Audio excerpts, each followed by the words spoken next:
Terhitung mulai hari Senin mendatang hingga awal Januari 2023, siswa mulai dari tingkat SD, SMP hingga SMA dan SMK telah memasuki masa libur sekolah. Walaupun sedang libur, siswa dihimbau untuk tetap belajar dan menjaga kesehatan.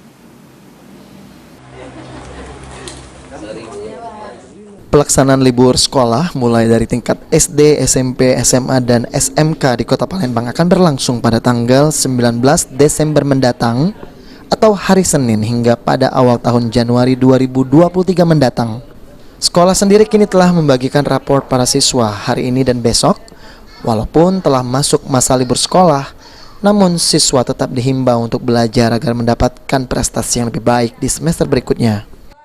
Liburnya dengan tetap belajar dan jangan sampai menggunakan hari libur ini tidak pada semestinya ya.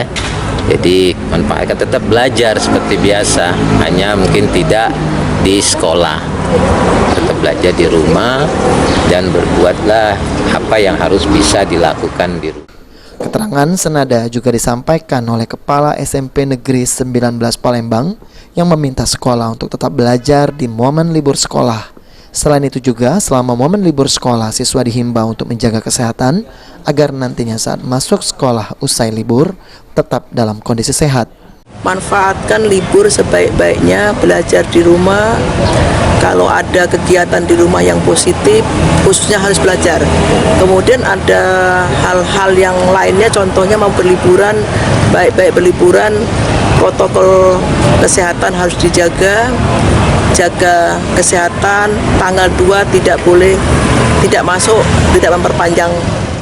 Setelah libur sekolah, siswa akan kembali belajar dengan memasuki semester genap pada awal Januari 2023. Firman Hidayat, PAL TV.